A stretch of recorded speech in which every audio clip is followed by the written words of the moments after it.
Hello friends, Tamil செய்திகளை தெரிஞ்சுக்க Tamil spicy சேனலை சப்ஸ்கிரைப் பண்ணுங்க. திமுகவோட கூட்டணியில மதிமுக, விடுதலை சிறுத்தை கட்சிகள், முஸ்லீம் லீக் கட்சிகள், இன்னும் சில கட்சிகளும் இருக்காங்க. இப்ப ஸ்டாலின் கூட்டணி கட்சிகளோட பேச்சுவார்த்தை நடத்துறதுக்கு குழு அமைச்சிருக்காங்க.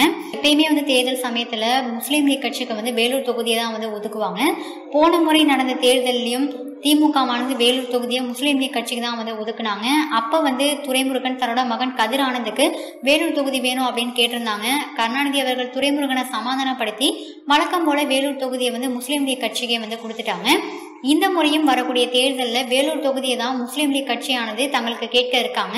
ஆனா துரைமுருகன் இந்த வாட்டி வேலூர் தொகுதி தன்னோட மகனுக்கு வேணும் அப்படின்னு ஸ்டாலின் கிட்ட கேட்டிருக்காங்க. இது குறித்து திமுகவினர் இப்ப துரைமுருகன் திமுகவோட பொருளாளராகவும் இருக்காங்க, ஸ்டாலினுக்கு ரொம்ப நெருக்கமாகவும் இருக்காங்க. அதனால கண்டிப்பா வேலூர் தொகுதியை துரைமுருகனோட மகனுக்கு தான் கொடுப்பாங்க அப்படின்னு அடிச்சு சொல்லியிருக்காங்க. ஸோ இந்நிலையில முஸ்லீம் லீக் கட்சியானது வேலூர் தொகுதி கிடைக்குமா கிடைக்காதா அப்படின்ற குழப்பத்தில் இருக்காங்க. ஸ்டாலினும் இந்த வேலூர் தொகுதியை துரைமுருகனுக்கு கொடுக்கறதா, இந்த முஸ்லீம் லீக் கட்சிக்கு கொடுக்கறதா அப்படின்னு மிகப்பெரிய குழப்பத்தில் இருக்காங்களாம். துரைமுருகனால இப்ப கூட்டணி கட்சிகளுக்குள்ள குழப்பமும் சிக்கலும் ஏற்பட்டிருக்கு. இந்த விஷயத்த ஸ்டாலின் எப்படி ஃபேஸ் பண்ண போறாங்க அப்படிங்கறத நம்ம வெயிட் பண்ணி பார்ப்போம். இந்த வீடியோ உங்களுக்கு பிடிச்சிருந்தா லைக் பண்ணுங்க, ஷேர் பண்ணுங்க.